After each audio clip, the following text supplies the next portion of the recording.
does she mean by talent showcase? Showcase can be a noun or a verb. To showcase your talent means to display it or put it on show. For team building, it sounds like Multidrinks has probably created a presentation or a video showcasing staff hobbies and talents. Now, let's practice more ways to direct the discussion. You'll hear a series of short dialogues. As you listen, pay attention to the key phrase used in each dialogue to change the topic. So, I try to get out to a club once a week to listen to some live music. That reminds me, haven't I heard somewhere that you play piano? Yes. How did you know? Basically, lower taxes are not always better for business. While we're on the subject of taxes, what do you think about the new tax on beer and wine? It's been busy, busy, busy, busy. No rest for me at all. So I understand you are getting a promotion. Congratulations. Yes, how did you know? Thank you. Lovely weather, isn't it? Yes, beautiful. By the way, you haven't heard anything about this new training program that they're starting in Europe, have you? So then, she actually told the boss that she thought he was a big, dumb idiot, right to his face. That's too funny. Speaking of stupid things to say, you should have heard what Jackie said to Mike the other day. And in my free time, I like to cook. What kind of food? Oh, lots of kinds, but I really like Italian food. Funny you should say that, because Italian's my favorite too. Really? Do you like to cook too? Did you hear the key phrase used in each dialogue to change the topic? Let's listen again to just these key phrases. That reminds me, haven't I heard somewhere that you play piano? While we're on the subject of taxes, what do you think about the tax on beer and wine? By the way, you haven't heard anything about the new training program that they're starting in Europe, have you? Speaking of stupid things to say, you should have heard what Jackie said to Mike the other day. Funny you should say that, because Italian is my favorite too. Now, you try. Imagine you're speaking to George. He's talking about his business trip to Beijing. Use this chance to ask him whether he's planning on going to the 2008 Olympics. So, after 2 days in Shanghai, we flew to Beijing.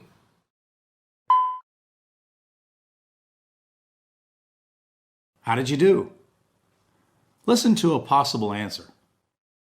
So, after 2 days in Shanghai, we flew to Beijing.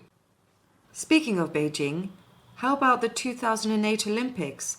Are you planning on going? Good. So we've looked at the language Penny uses to direct the discussion to something more interesting for George. Now, how do Penny and George keep the conversation going? Throughout the dialogue, they use several active listening strategies. Let's look at these one by one. Speaking of challenges, Saying "uh-huh" is a simple way to show attention. Of course, each language has its own sounds and expressions for showing attention. To make people feel comfortable and to make your English sound more fluent, it's important to use the expressions that native speakers typically use. Let's practice some basic sounds for showing attention. Right.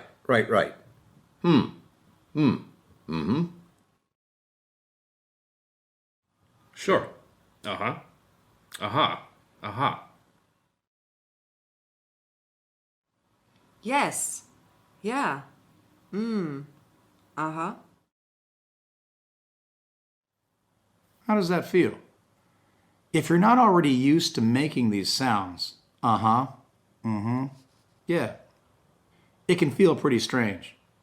But using them a lot when you speak is one of the most basic ways to maintain interest in a conversation.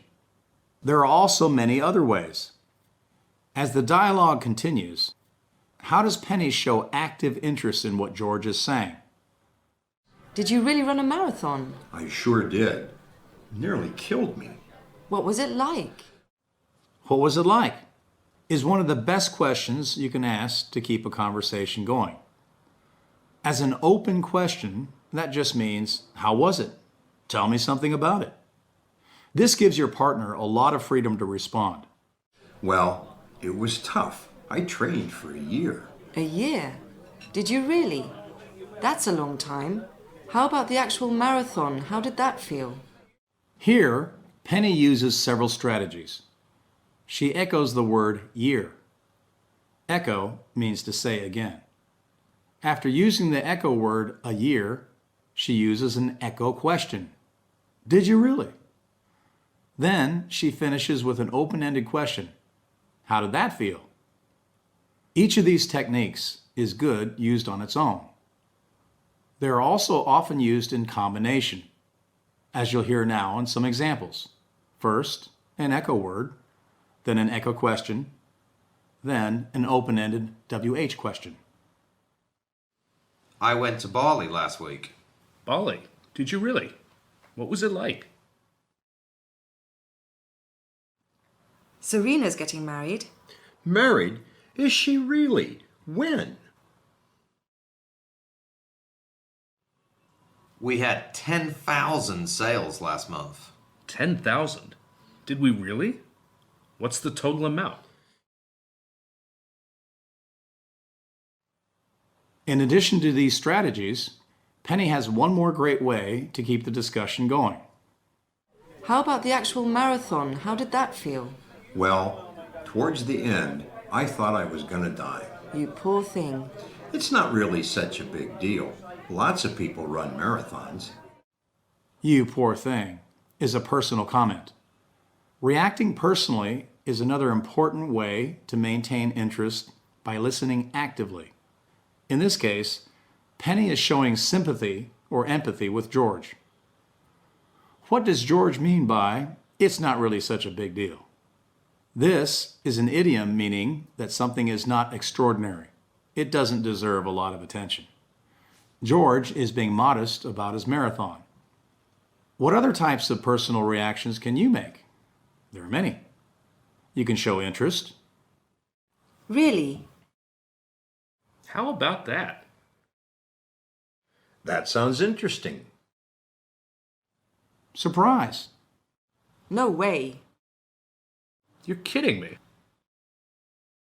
No. That's strange.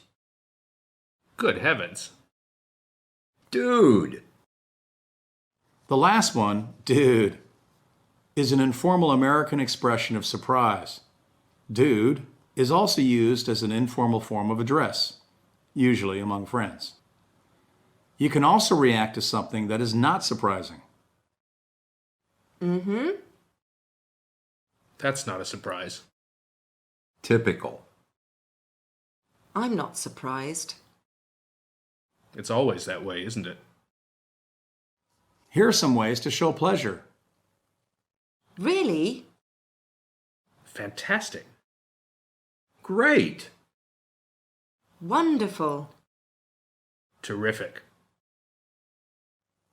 Agreement. Exactly. Of course. Sure. Or, as we've seen, sympathy. How awful. What a pity. Poor you. Now it's your turn to practice. Imagine you're talking to Penny. Listen to what she has to say, then react appropriately by showing interest. I can't believe it. The weather report said it's going to be 40 degrees tomorrow.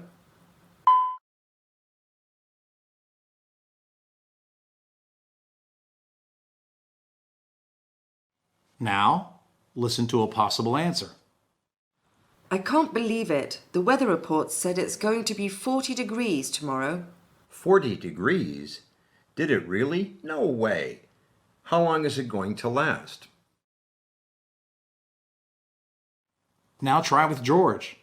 Listen to what he says, then show interest appropriately. Sandra lost her new Nokia cell phone.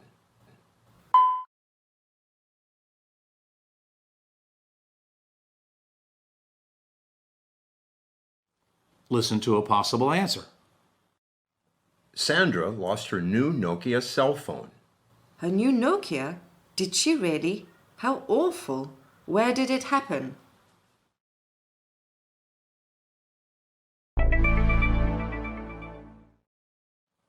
Well, that about does it for today's show. You've practiced many ways of directing the conversation and keeping it going, including changing the topic and showing active interest. Thanks for listening, and we'll see you next time.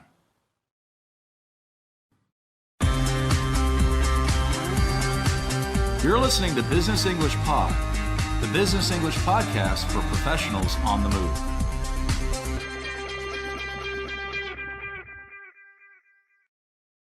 This is the fourth in a series of intermediate podcasts that focus on business travel. In this series, we're following a group of trainees who work for the telecommunications company Ambient as they visit their head office in Michigan in the U.S. How do you make friendly chat with your colleagues? What kinds of topics can you talk about? We'll be looking at some answers. In particular, we'll be studying how to chat about movies. Because almost everyone loves to go to the cinema, movies are always a good topic for small talk. As our listening begins, it's Monday morning. Ernesto, a trainee from the Philippines, says hello to his American colleague Brenda as she comes into the office. As you listen, try to answer these questions. The answers will be posted in a few days at www.businessenglishpod.com. 1. What does Brenda mean when she says veg out? 2. What are critics and what do they think about Rush Hour 3?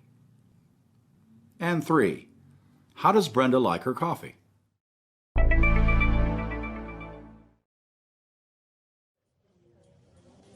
Hey, how you doing? Fine for a Monday. How about you? Great. Get up to anything exciting on the weekend? Come again? Did you do anything exciting over the weekend? No, not really. Mostly vegged out at home. Vegged out? Relaxed. Like a vegetable. Oh, I get it. I did get out to see a movie, though. Really? What did you see? Rush Hour 3. It was actually pretty killer. Much better than the second one. Awesome. What kind of movie is it? You've never heard of Rush Hour 3? You're kidding me. They're like action comedies. The last one came out like 6 years ago. Who plays the lead? It stars Jackie Chan as a Chinese inspector and Chris Tucker as an old cop. Oh, Jackie Chan. I think I've heard of it. What's the plot? There's not much of a plot. Basically, Jackie Chan and Tucker's characters team up to beat up the bad guys. Where does it take place? It starts in America, but it's mostly set in France. Yeah? And how does it end? I don't want to give it away. You should see it for yourself. Maybe I will. What did the critics say? The critics didn't pan it, but they're not raving either. They say Jackie's getting tired. He's 53, you know. Yeah, that's getting up there. But I hear he does all his own stunts. Totally. He's great. Apparently, it's a box office hit, too. So obviously, other people agree. It grossed $41 million in the first weekend alone. Wow, that's pretty good. Get you a cup of coffee? That would be great. Thanks. Cream and sugar? No cream, but some equal if they have it.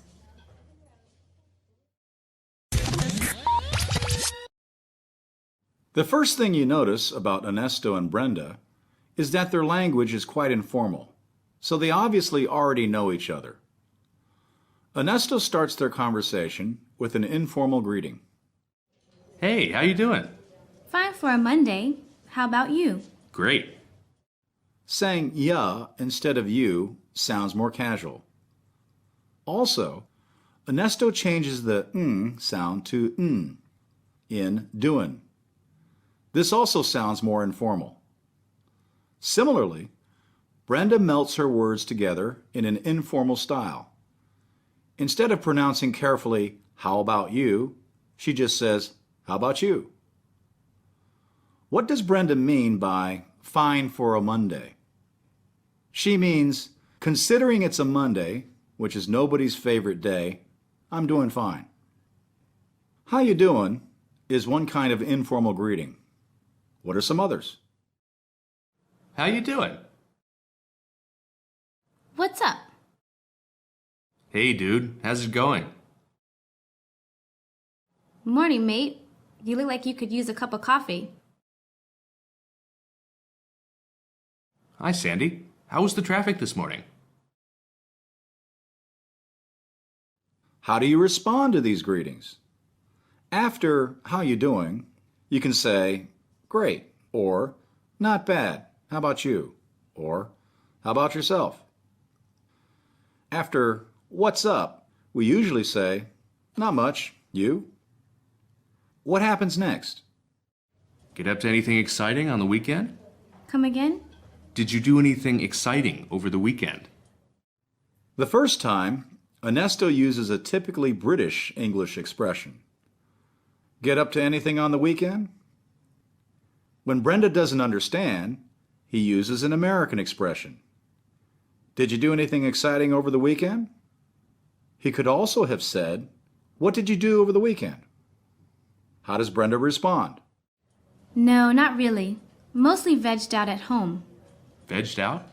Relaxed, like a vegetable. Oh, I get it. To veg out is a slang expression. Veg is short for vegetable. As Brenda says, veg out means to relax. It usually refers to doing something that requires no mental effort, like watching TV. Imagine yourself sitting on the couch like a vegetable. But Brenda didn't only just veg out at home. She also got out of the house. What did she do? I did get out to see a movie, though. Really? What did you see? Rush Hour 3. It was actually pretty killer. Much better than the second one. Killer is an informal American slang expression that means good or cool. How does Ernesto respond?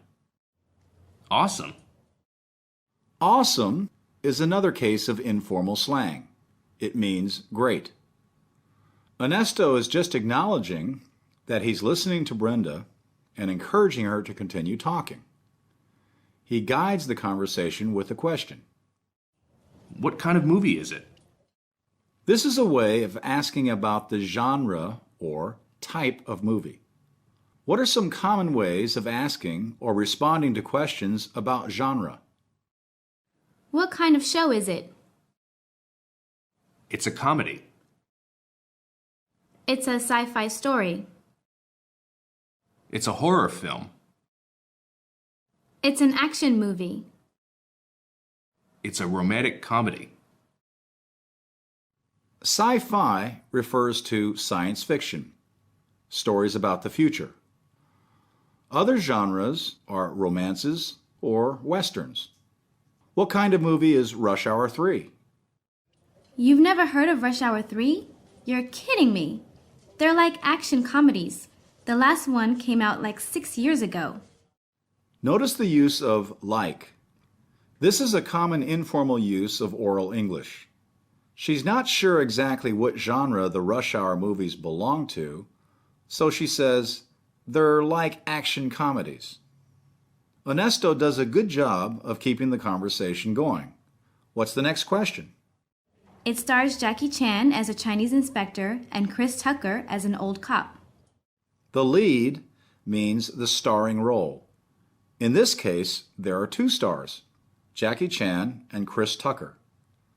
What are some other ways to ask about actors or stars? Who plays the main role? Who's in it? Who's starring in it? Sean Connery's in it. He plays a retired spy. It stars Kevin Spacey as a man in a midlife crisis. How does Ernesto react when he hears the movie stars Jackie Chan? Oh, Jackie Chan. I think I've heard of it. What's the plot? There's not much of a plot. Basically, Jackie Chan and Tucker's characters team up to beat up the bad guys. Keeping the conversation going, Ernesto's next question is about the plot, or the story. He says, "What's the plot?" How else could he have asked this question? And what could you say in reply? What's it about? What happens in it? What's the plot? Tell me about the story. It's about two young people who fall in love on a doomed ship. It's about a meteor that's going to destroy the Earth. The next logical question for Ernesto to ask is about the setting, or where the film takes place. Where does it take place? It starts in America, but it's mostly set in France. There are many other ways to ask and respond to this question. When does it take place? Where does it take place? It's set in New York in the 60s. It takes place on Mars in the future. It takes place in a prison. Of course, another typical question we can ask about movies is about the climax, or how it ends. Climax just means the high point, or the most exciting point of the movie. When Ernesto asks, "How does it end?" what does Brenda say? I don't want to give it away. You should see it for yourself. To give something away means to reveal something. Brenda means that if she tells Ernesto how the movie ends, it won't be exciting when he watches it himself. Here are some other ways to ask and respond to questions about the climax of a movie. How does it end? What happens in the end? In the end, the ring is destroyed. In the end, Harry decides he really loves Sally.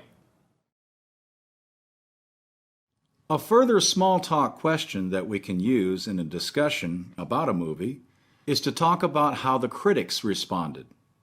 Critics are professional film watchers who write reviews for magazines or newspapers. What did the critics say? The critics didn't pan it, but they're not raving either. They say Jackie's getting tired. He's 53, you know. Yeah, that's getting up there. But I hear he does all his own stunts. To pan a movie is to say that it was really, really bad. On the other hand, to rave about a film refers to praising it very highly, saying that it was very, very good. How about Jackie Chan's age? Ernesto agrees with Brenda that Jackie is getting older. That's getting up there means Jackie's age is getting high. But he still does his own stunts. Stunts refers to the dangerous actions in a movie that stars usually have other people do for them, called stunt doubles. There are many other ways to talk about reviews of a film. Let's listen to a few. What did the critics say?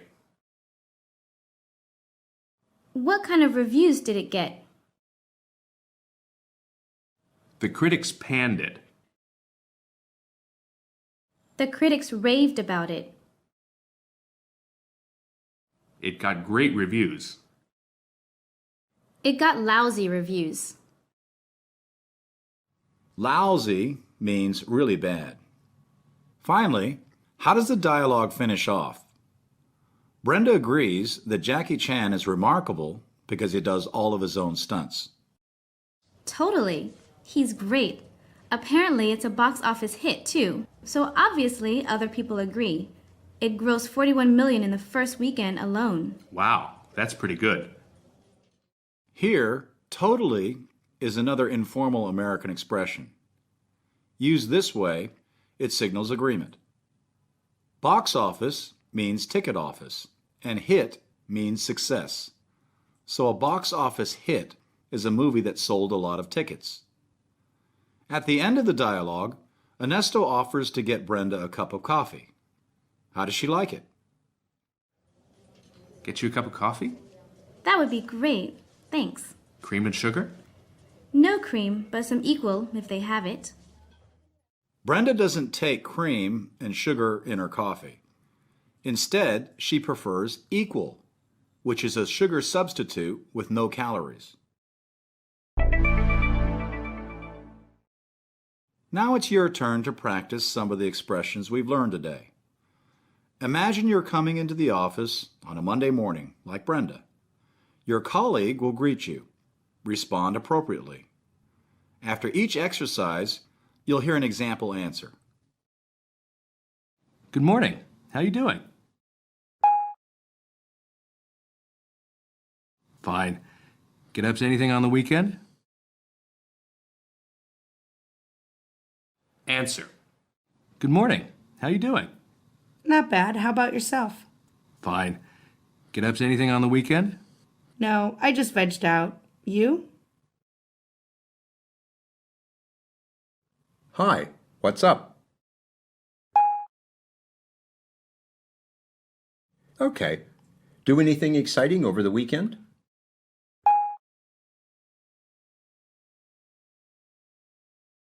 Answer. Hi, what's up? Not much. Yourself? Okay. Do anything exciting over the weekend? I saw Rush Hour 3. How about you? How did you do? Rewind and practice again. As usual, substituting different phrases will help you build fluency. Remember that the answers are just examples. There are many possible ways to respond.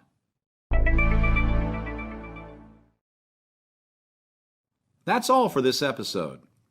We've studied informal greetings for chit-chat in the office and looked at a typical situation where they're used, in the morning when you just come into work.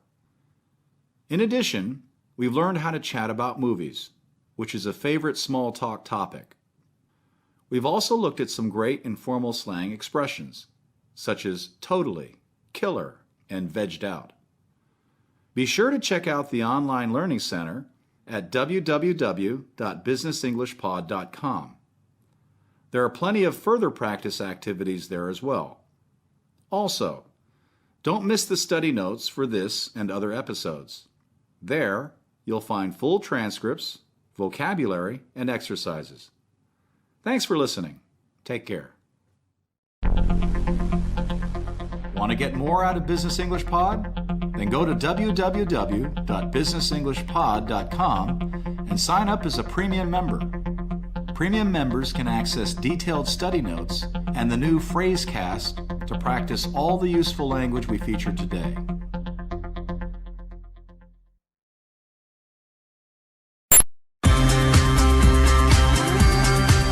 You're listening to Business English Pod, the business English podcast for professionals on the move.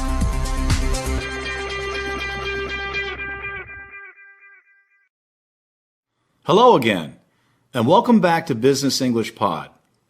This is the second in a three-part series that follows some of the internal discussions that take place in a company going through a merger. Today's episode focuses on casual office conversation and gossip. Office gossip